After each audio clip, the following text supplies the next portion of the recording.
Sayın Genel Başkanım, siyasi partilerin temsilcileri, sivil toplum kuruluşlarımızın üye ve gönüllüleri, muhterem seydalarım, değerli basın mensupları, hanımefendiler, beyefendiler, Kudüs sevdalıları, Gazze'nin yarenleri, Batman İl Başkanlığımızın organize ettiği Aksa Tufanı'na, destek mitingine hepiniz hoş geldiniz, şeref verdiniz. Hamas'a selam, direnişe devam. Hamas'a selam, direnişe devam. Hamas'a selam, direnişe devam. Hamas'a selam, direnişe devam. Hamas'a selam, direnişe devam. Takbir! Takbir! Takbir! Bismillahirrahmanirrahim.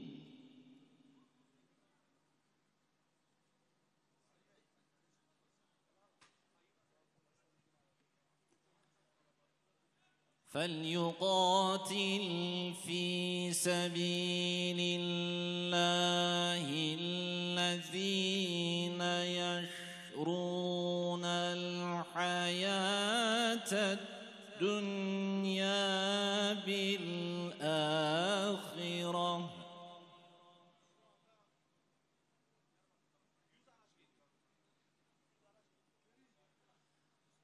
ومن يقاتل في سبيل الله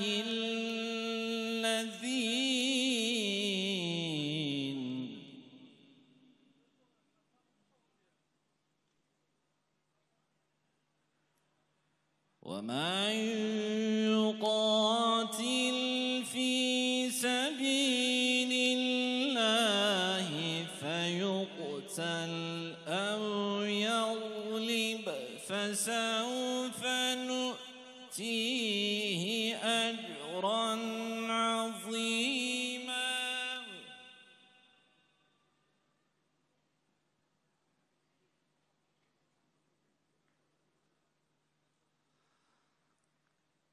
وما لكم لا تقاتلون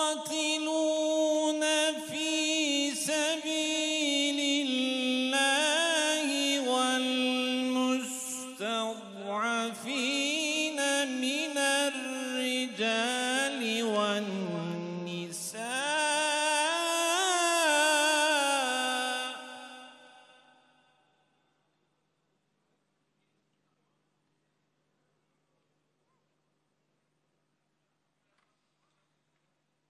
وما لكم لا تقاتلون في سبيل الله والمستضعفين من الرجال والنساء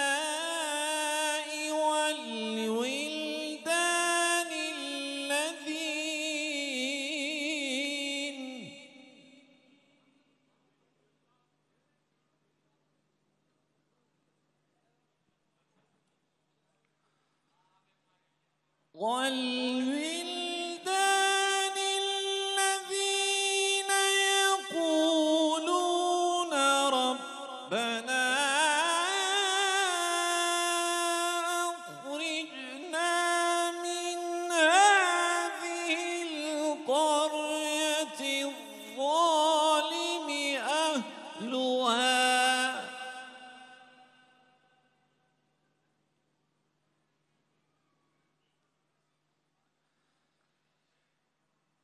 ربنا أخرجنا من هذه القرية الظالم أهلها واجعل لنا من لدنك وليا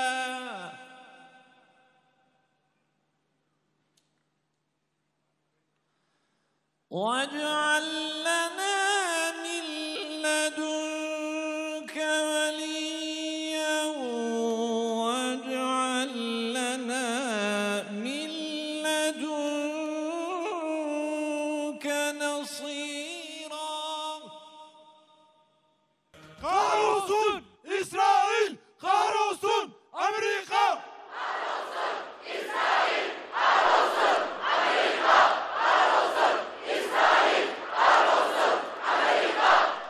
Kendileri burada olup kalpleri Gazze'de atan ve direniş kahramanlarına imrenen değerli kardeşlerim ve bacılarım. Aksa tufanına destek mitingimize hoş geldiniz. Safalar getirdiniz. Allah sizlerden razı olsun. Ecrinizi ziyadesiyle versin. Burada toplanmamızın amacı Siyonist terör rejiminin Filistin topraklarını, Kudüs'ü ve Mescid-i Aksa'yı işgal etmesi ve bu işgale karşı direnen Müslümanlara uyguladığı katliamları telin etmek, topraklarını ve İslam ümmetinin ortak değerleri olan Kudüs ve Mescid-i Aksa'yı özgürleştirmek için ailece şehadet yarışına giren mücahitlerin şanlı direnişini tebrik etmektir. Kardeşlerim, malumunuz Siyonist terör rejimi İsrail, dünya emperyalistlerinin büyük bir kısmını da desteğini alarak 75 yıldır Filistin topraklarında bir işgal ve soykırım politikası uygulamaktadır. Kudüs ve Mescid-i Aksa dahil olmak üzere Filistin topraklarının tümünü kontrollerine almak ve zorunlu tehcir ile insansızlaştırmak için Filistin halkını vatanlarından çıkartmaya çalışıyor. Buna karşı çıkan Filistin halkına da katliam ve soykırım uyguluyor. Şu ana kadar 10 milyon kadar Filistinli topraklarından sürmüş, 10 binlercesini de şehit etmiştir. Zindanlarında ise binlerce kadın ve erkek Filistinliyi yıllardır esir tutmaktadır. Topraklarında kalan ve direniş gösteren 2.400.000 kadar Filistinliyi 364 kilometre karelik Gazze şeridine sıkıştırmış, muhasara ve kuşatma altına almıştır. İşgali genişletmek için neredeyse her gün buranın da bir kısmını yakıp yerine yeni mahalleler inşa etmekte ve oraya Siyonistleri yerleştirmektedir. Dünyanın seyirci kaldığı bu işgale karşı Hamas öncülüğünde çoğunlukla şehit çocuklarından müteşekkil bir silahlı güç oluşturulmuş ve artık kendi başlarının çaresine bakmaya çalışarak dünyanın desteklediği İsrail ordusuna karşı şanlı bir direniş başlatmıştır. Bu direniş grupları Gazze'ye bir nefes aldırmak için 7 Ekim'de Siyonist terör rejimi İsrail'in birçok üsleri ve askeri ve üs ve yerleşim yerlerine Aksa Tufanı operasyonu ile sarsıcı bir darbe indirmiştir. Birçok Siyonist teröristi etkisiz hale getirmiş ve bir kısmını da esir almıştır. İşte o günden bu yana Siyonist terör İsrail rejimi yerle bir olan itibarını düzeltmek için hiçbir ahlaki sınır tanımadan bütün gücüyle Gazze'ye saldırıyor. Gazze'de soykırım uyguluyor. Adeta Gazze'yi mezbahaneye dönüştürüyor. Bebek, çocuk, kadın, erkek, yaşlı, yaralı demeden her yeri bombalıyor. Okul, hastane, cami demeden her yeri yakıp yıkıyor ve dünya bu vahşete seyirci kalıyor. Tekbir! Bombadan Gazze'ye direnişe bir selam!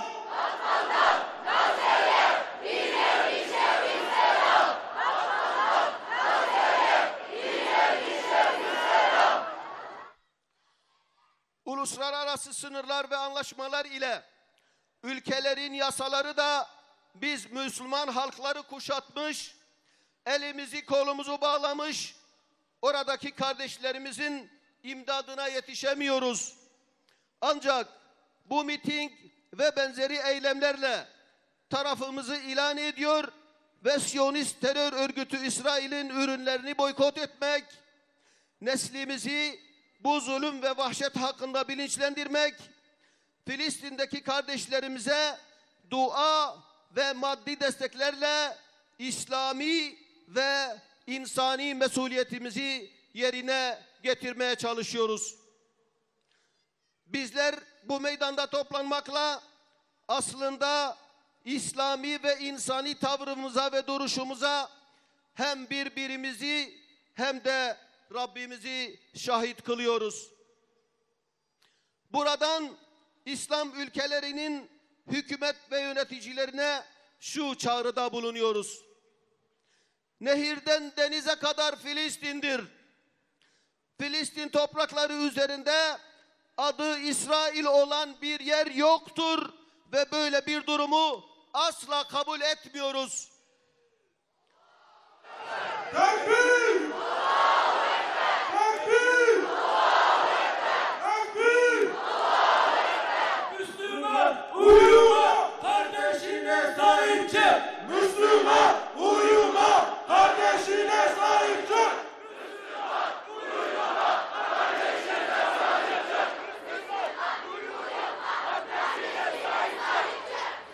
Filistin halkının tek meşru temsilcisi Hamas ve Siyonist terör örgütü İsrail'e karşı cihad eden direniş hareketleridir. Filistin'in geleceğine dair yapılacak her görüşme için muhatap bu direniş hareketleridir. Hamas ve direniş hareketlerinin onaylamadığı hiçbir karar ve teklif kabul edilmemelidir. İslam ülkelerini Siyonist terör örgütü İsrail ile tüm diplomatik ve ticari ilişkilerini koparmaları çağrısında bulunuyoruz. Siyonist terör örgütü İsrail, Filistin'de bir damla suyu bile kardeşlerimize çok görürken, katil teröristlerin gıda ve yakıtının bizim üzerimizden gitmesine razı olamayız. Bunun hesabını Allah'a veremezsiniz.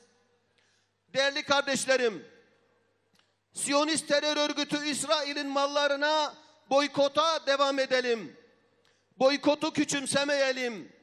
Değerli alimlerimizin hepsi de boykotun önemine ve gerekliliğine dikkat çekerek Siyonist terör örgütü İsrail'in mallarını almanın ve tüketmenin caiz olmadığına dair önemli açıklamalarda bulundular. Alimlerimizin çağrısına kulak verelim. Ey bizlerin onurunu kurtarmaya çalışan Filistin ve Gazze'nin aziz direniş kahramanları, Hamas'ın ve El Cihad'ın mücahitleri, sizler tarihin izzet sayfalarına isimleriniz yazdınız. Tarih boyunca izzet ve şeref ile yad edilecek ve inşallah Rabbimizin cennetlerinde ailelerinizle ağırlanacaksınız. Ve ey terörist Netanyahu, İzzetli Batman'ın bu meydanından sana sesleniyorum. Sen ve taraftarların isminizi tarihin lanetlenmişlerin sayfasına yazdırdınız. Tarih boyunca lanetle anılacaksınız. Ve bir ihtimal direniş kahramanlarının elinden kurtulsanız da mücahitlerin Rabbinden kurtulamayacak, ebediyen cehennemin yakıtı olacaksınız. Tekbir! Zalimler için yaşasın cehennem! Zalimler için yaşasın cehennem! Zalimler için yaşasın cehennem! Değerli kardeşlerim ve bacılarım, tekraren mitingimize hoş geldiniz.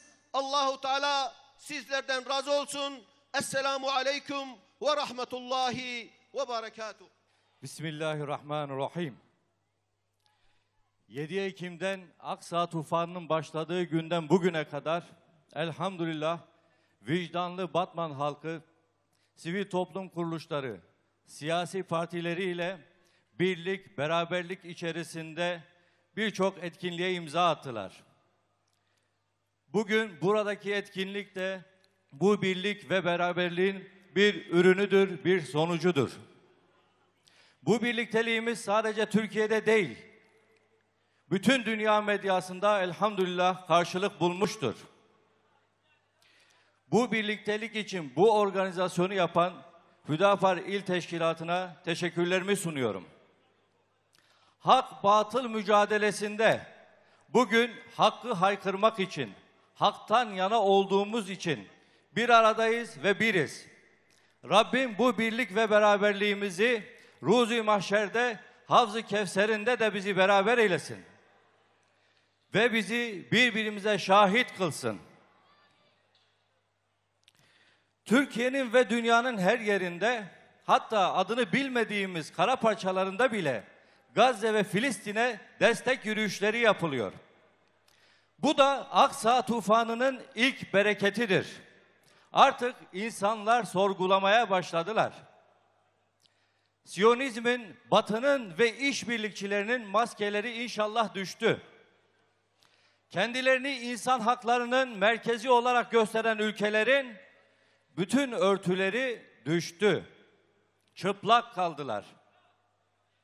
Bize ne kaldı? Allah'ın örtüsüyle örtünen bir bedenden bir çift göz kaldı. Bu gözün sahibi Ebu Ubeyde'ydi. Selam olsun Ebu Ubeyde'ye, selam olsun Hamas'a ve selam olsun Aksa'nın yiğit evlatlarına. Tekbir! Tekbir! Ebu Ubeyde bize Allah için yaşamanın, Allah için ölmenin ve Allah'a tevekkül etmenin ne olduğunu hatırlattı. Bizlere yerin ve gök kubbenin Rabbinin kudretini hatırlattı. Bizlere bu kardeşliğimizin, birlikteliğimizin reel politikten, ulusal çıkarlardan ve uluslararası dengelerden daha kıymetli olduğunu hatırlattı. Bizleri harekete geçiren bu mücahit kardeşlerimizin desteğiyle inşallah biz de iktidarları ve yetki sahiplerini harekete geçireceğiz. Başta ülkemiz olmak üzere bütün İslam dünyası liderinden beklentilerimiz temenniyi, beklentiyi, üzülmeyi, gözyaşı dökmeyi, kınamayı, şiddetli kınamayı, hatta daha şiddetli kınamayı terk edip sadece ve sadece alemlerin Rabbi olan Allah'a güvenip somut adım atmalarıdır. Ve son olarak şunu unutmayalım. Allah yaptıklarımızdan ve yapmadıklarımızdan bizi hesaba çekecektir. Ve biz de yapmadıklarınızı asla ve asla unutmayacağız. Tekrar Hüdapar İl Teşkilatı'na teşekkürlerini sunuyorum. Bu kalabalıkta, bu meydanda bulunan, bu cihat meydanında bulunan kalabalığa da şükranlarımı sunuyorum. Esselamu Aleyküm.